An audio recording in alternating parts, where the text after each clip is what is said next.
Sean Bell is a former Royal Air Force pilot. He also served as the UK's Ministry of Defence. Today, Sean Bell is a Sky News military analyst. Welcome to the program, Sean. Daniel, a great pleasure. Thank you for inviting me. Ukraine's offensive inside Russia continues for a third week. It seems like Russia is unable to repel this attack and even counterattacked.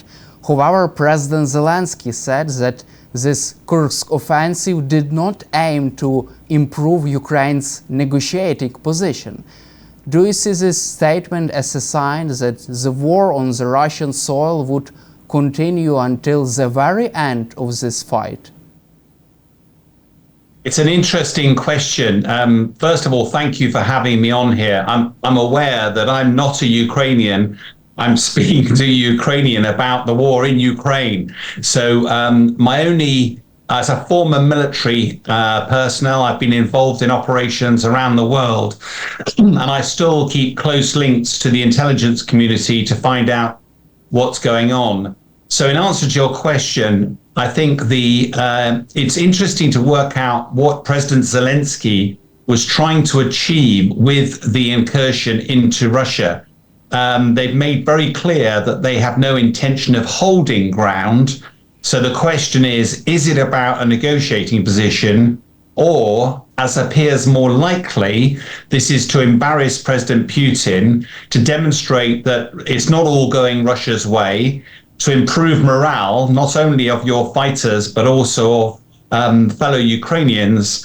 The question is, how will Putin react? Will he seek to crush that incursion? The only way he could do that will be to take fighters from the front line, which would ease pressure on the front line. And that's probably what President Zelenskyy and his military leadership are seeking to achieve.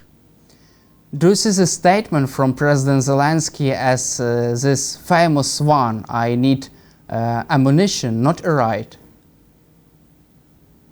Yes, I think I've been watching this conflict for now ever since the start in February, and most Western analysts thought that it was an amazing resistance by Ukrainian forces to stop Russia moving into Kyiv and potentially taking over the whole of Ukraine. But ever since then, Ukraine desperately needs weapons. I mean, both sides do. Russia is using its oil revenues to buy weapons from North Korea, from Iran, and it's tripled the size of its defense industrial base. Ukraine has been trying to do the same, but desperately needs the continued support of the West, not only for money, but also ammunition and military equipment. And that's been frustrating, I think, particularly this winter, when America's slug of $60 billion of military aid was delayed, and that made life very, very difficult for Ukraine and probably led to the situation we find ourselves in now, with Russian forces still inching forward in the Donbass region. Also, President Zelenskyy revealed some military objectives of this offensive inside Russia. He said that this operation aimed to prevent Russia's attack on Sumy, the city of Sumy. He said that this attack prevented Russia from capturing the city of Sumy. Do you see this operation as a preventive one from a military point of view?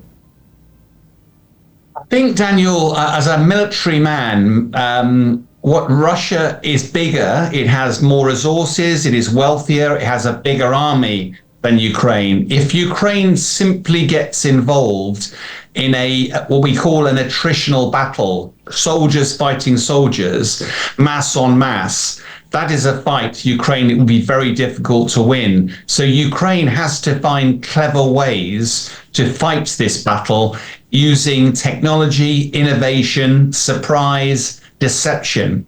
And I think what President Zelenskyy has done very effectively with his army generals is to conduct an operation inside Russia that the West didn't expect, and it looks very likely that President Putin didn't expect either. And therefore, I would be very surprised if President Zelenskyy would want to share what his objectives were for that operation. He would want to keep President Putin guessing. One thing that's interesting, though, is that we were wondering how far Ukraine would push inside Russia. I have a couple of Ukrainian colleagues, one who has worked in the media in Ukraine, and she proudly said she wanted to see a Ukrainian flag in the center of Moscow. Well, that might be rather ambitious, but Ukraine has blown those 3 big bridges over the Sima River, and that appears to therefore mark the edge of their ambition for how far they want to go into Russia. So the question there is how to bed down and make it very difficult for Russia to push them out again.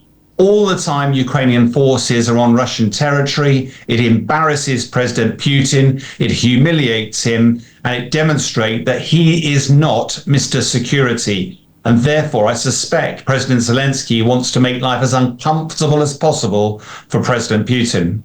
And what would it take for dictator Putin to sustain this uncomfortable life in Russia, to sustain this occupation of Russia's soil in the Kursk region? Well, again, it's difficult to read his mind, but can I just paint a picture from a Western military analyst perspective, is that when Russia failed to attack Kyiv back in early 2022, the expectation was that he now revised his objectives for a special military operation.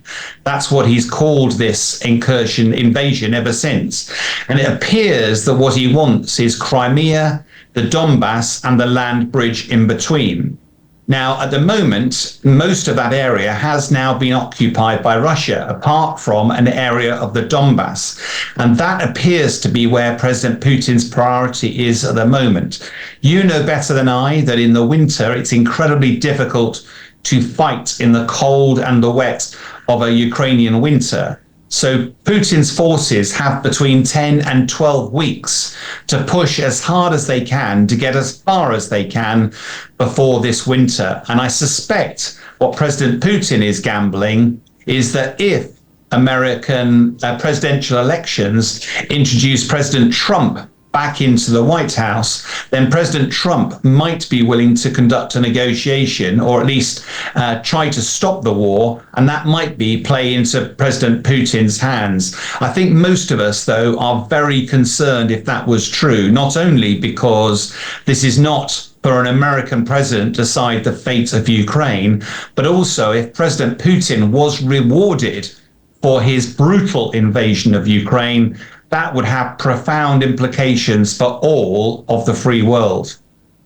Also, former commander of the US Army Europe, General Ben Hodges, said that Ukrainian forces now can go deep inside Russia as far as they want.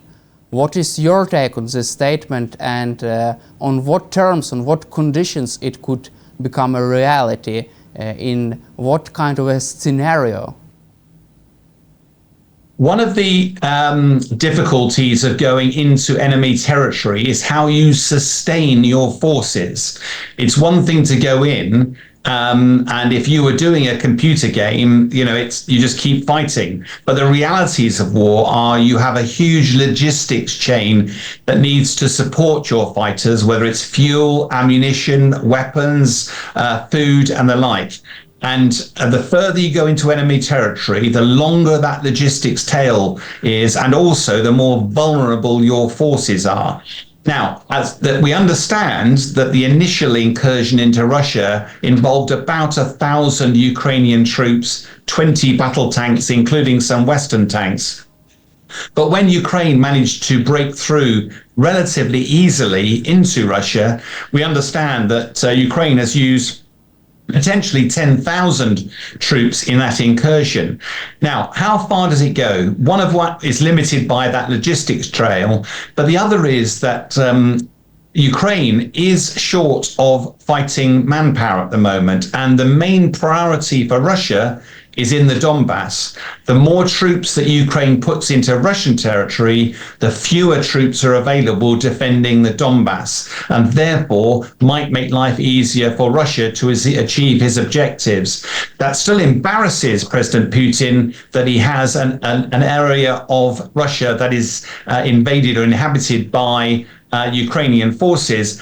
But as a military guy, he might judge that he'll deal with that later. What he first do is secure the Donbass and then deal with this incursion downstream. That appears to be what he's doing at the moment.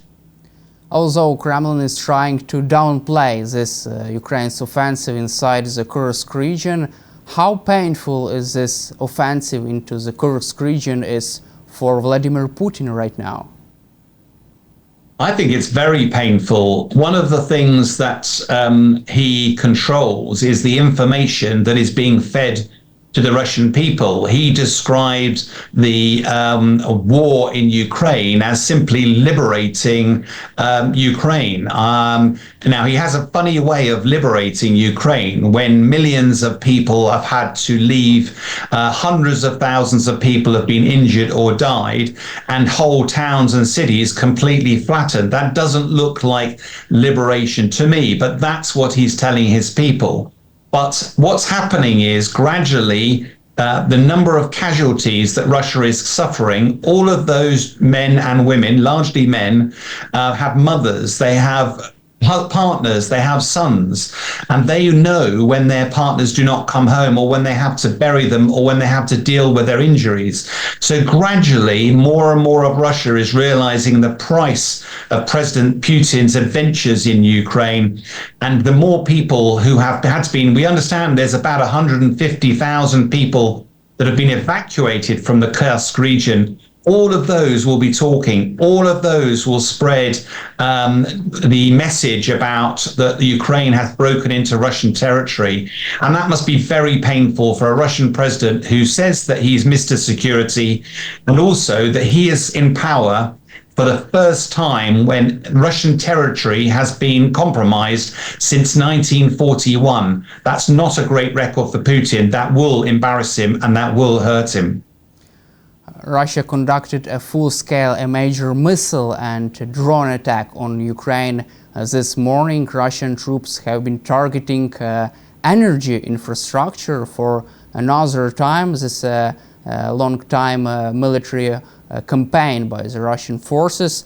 Do you see this as a sign of desperation, as they cannot win, cannot liberate, cannot repel Ukraine's attack in the Kursk region? They are trying just to fight against civilians. Daniel, I'd like to agree with you, but I don't think that's true. I think last year and the year before, Russia tried to make life as miserable as possible for Ukrainians by taking out the energy infrastructure. But we saw this year that Russia focused on the energy infrastructure earlier in the year. And almost certainly that is because he's trying to stop Ukraine's defense industrial base from generating weapons to sustain the war. President Zelenskyy famously said that Ukraine was going to try to deliver 1 million new drones for the battlefield, and drones have been remarkably effective, whether chasing down individual soldiers or targeting Russian airfields, logistics supplies, fuel supplies. And I suspect this is all part of a campaign by President Putin just to try to damage Ukraine's defense industrial base and stop them producing these weapons that are so vital in the battlefield. Do you see this campaign as an effective one, because Ukraine still produces a large amount of weapons, drones and other military equipment which is being used on the ground? Yes, but this war, what's been fascinating is that it's taught the West a lesson, that we had war stocks of ammunition, of weapons, but when you fight a war that lasts not weeks or months but years, you don't have enough supplies. So it becomes industrialized warfare. In the World War II, in Britain, we had to translate car factories and start getting them to produce Spitfires. This is about how quickly you can spin up your industry to sustain the war effort. It's not just drones, it's artillery shells, it's bullets. There's just a lot of material that gets used up. Now, Russia has used its oil revenues to increase its defense industrial base threefold. It's 3 times the size it was at the start of the war. And they're using oil revenues to buy weapons from Iran and from North Korea. For Ukraine, all of their country can be targeted by Russian weapons, so it's very difficult for Ukraine. Ukraine's grain exports were targeted to try to stop Ukraine gaining revenue, and the vital support that the West provides, both financial and militarily, has to be sustained if Ukraine is to be able to fight back against this dreadful Russian incursion and invasion. Also, The Guardian reported that Ukraine was asking the Western allies to allow our armed forces to use long-range Storm Shadow cruise missiles to strike deep inside Russia and to strike military targets near Moscow and St. Petersburg. Ukraine military leaders see this opportunity as a chance to force Moscow to negotiate an end of this war. What is your take on this new military plan, new military strategy? My frustration, I think, is that at the start of the war, the West was very reluctant to support Ukraine militarily for fear of getting dragged into the war. Bluntly, Ukraine is not a member of NATO, and they thought that Ukraine would fall rapidly to Russia. In fact, the amazing bravery, tenacity of Ukrainian soldiers stood the line and pushed Russia back, which was amazing. What has happened since is gradually the West provided anti-tank weapons. Then it took a while, but eventually, with the UK leading, tanks were provided. We provided Challenger 2, then there were Leopard 2 tanks provided as well, and then America stepped in the end as well. Then it was long-range weapons, and most recently it's been about fighter jets. But it's been a slow process because every step of the way, President Putin knows that if the West was to get directly involved, his invasion would stop in a heartbeat. He would not be any match for NATO. And NATO is very clear that it doesn't want to be seen to be playing to Putin's agenda, that he's not just fighting Ukraine, he's fighting the West because of this risk of nuclear conflict, this risk of Russia fighting NATO. So there's a fine line that's been trodden so far about how much military capability can be provided and where it can be used. Now, from the UK's perspective, I understand our government has been pretty clear that once we've donated weapons, providing Ukraine uses them within the law of armed conflicts, that we don't mind how they're used. But America was a lot more sensitive about this, particularly with their ATACMS missiles. And in the end, I understand that over the last couple of weeks, after this surprise incursion, America sat down with some of its Western colleagues and said, look, we can't have one nation doing one thing and others doing another, when actually we're all part of NATO. And so I understand now that there is an agreement that between America, the UK, France, and a couple of others, that there has to be alignment before any nation will allow its long-range weapons to be used deep inside Russian territory. And it's all to do with that risk of escalation. I don't like it, but I do understand politically why it's a sensitive subject. But do you feel that the UK government is ready for such a decision on its own, if it could be possible? For example, do you see this willingness to do so? I understand that it's not would be possible to to make this decision without the other decision from other allies, but do you feel this willingness, political will to do so from the Downing Street? I don't think there is, and I don't think it's because of any lack of support for Ukraine. And let me clarify that. After COVID, this country spent a lot of money keeping people in jobs. Then we had the energy crisis. And at the start of Ukraine's war, the UK had its biggest borrowing it's had for generations. We've got big problems financially in this country. Yet despite that, the UK has committed vast sums of money and military support for Ukraine because it recognises that support is so vital. And it is absolutely committed to doing what it can to help Ukraine. But it isn't the only priority for the British government. The British government also has to make sure that the United Kingdom is protected, that the threat from Russia does not spread beyond where it is now. And I think NATO is such a key part of that, that we also need to play our part with our NATO colleagues. I think where the UK has been very strong, you'll recall that Western nations didn't want to provide tanks. They thought that was very provocative. The British Prime Minister at the time decided that actually the Brits would step forward. They did provide Challenger 2 tanks, and it wasn't long before Europe stepped in with Leopard 2s, and the US followed suit as well. The UK provided Storm Shadow missiles. They were the first to provide those. I think you'll always see the UK leaning into this and being very positive at the forefront of support for Ukraine. But again, we've got to tread a careful line. But I'm pretty confident that the UK will be doing all it can to give the weapons that Ukraine needs, but also removing any restrictions that stop them being used as President Zelenskyy would want to use them. Sure, we all appreciate support from your government and other allies, but one Western official told The Guardian that there could be another reason why there is a hesitation to allow Ukraine to strike deep inside Russia. He said that Storm Shadow cruise missiles could not be so accurate, not be so good for the long-range strike inside Russia. There could be some harmful consequences for the civilian population. What is your take on this accuracy of the Storm Shadow cruise missiles? Are they accurate enough to strike deep inside Russia, to hit the targets on the long distance and to do not harm a civilian population?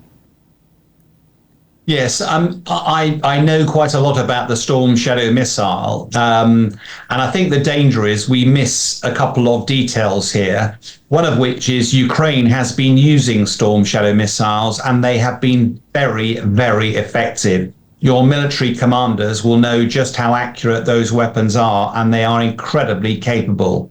The fact that they also are long range, that doesn't affect their accuracy. There is a lot of fuel that can carry the missile a long way, but when it gets to its target, it then follows a fixed program to actually find its target and hit it accurately.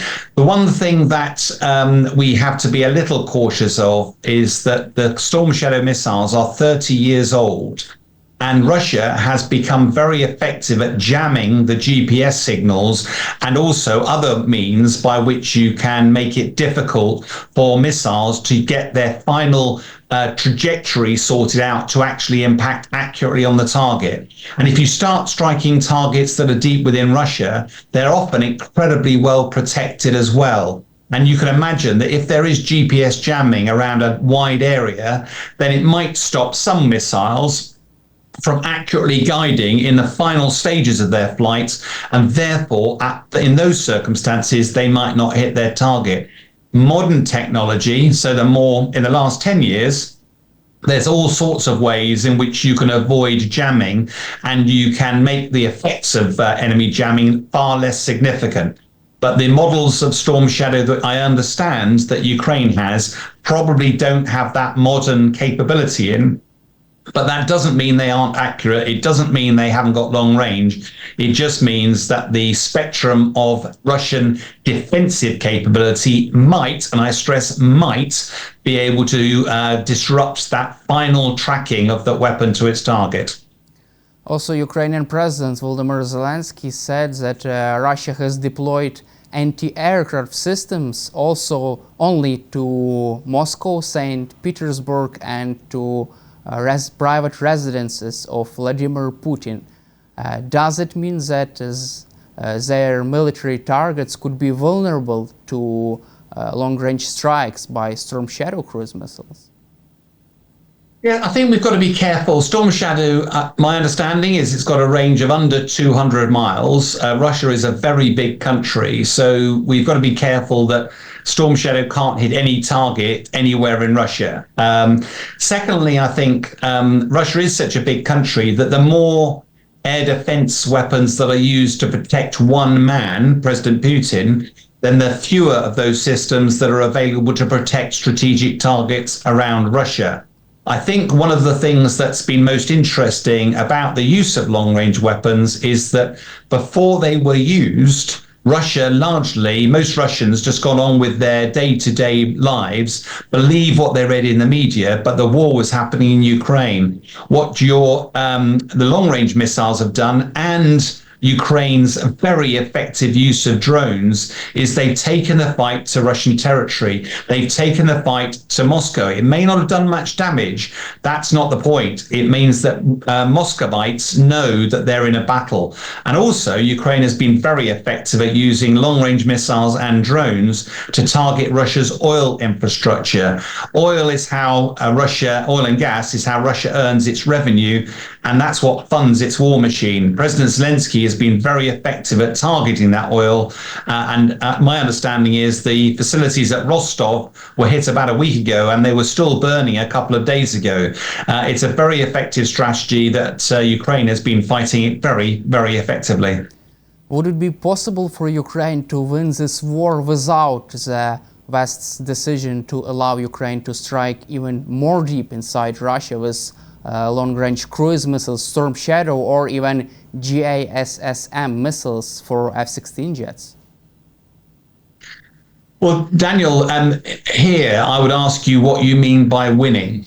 We're 2.5 years in. As a military guy, I don't think there's going to be any winning from Ukraine or Russia in this. There has been millions of people relocated, hundreds of thousands of people killed, communities devastated, and all for what? President Putin probably thought he could just walk into Ukraine and take it. How wrong could he have been? The question is not about winning or losing now. It's what does the end state look like? And that is something that Ukraine has to decide. It's going to be very, very difficult to liberate all of Ukraine's territory for all sorts of reasons. But if that's what Ukraine seeks to do, it'll need a lot of support from the West to do that. One cautionary note is that last year, Ukraine had cleared out, well, in fact, 2022 had pushed back Russian forces out of the Kharkiv region and said, right, give us the weapons, and the spring offensive of last year, we will be able to push Russia out. The West provided a huge amount of weapons, tanks, armaments, etc., and that spring offensive didn't work. The West doesn't have unlimited supplies of weapons, so it's interesting to see, even if the weapons were forthcoming, Ukraine is short of soldiers and manpower, having to dig deeper, get more of your Ukrainian countrymen to fight on the front line, and the more you bring in, the worse their training is, and that it's just more and more difficult. So I'm not sure what winning looks like, Daniel. I think at some stage peace has got to be found, and then the question is, how do you ensure Ukrainian security into the future and Ukrainian prosperity? And I'm pretty confident that the West will be doing everything possible to help on both of those counts. However, Ukraine has successfully found enough reserves to conduct offensive deep inside Russia into the Kursk region. It seems like many Western observers did not expect that Ukraine could find even more reserves for this operation. From your perspective, do you see the military operations on the Russian soil as do you see the Russian soil as a new center of gravity of this war? I like the term center of gravity, Daniel. I'm always looking for where those are. I think one of the centers of gravity is Putin's support that keeps him in the Kremlin. And I don't mean by that the Russian people. I mean the Russian oligarchs, the people in power. They are probably the ones that supported this war, believing that if Russia could take Ukraine and start to re-establish the Soviet Union, that will be the start of something big.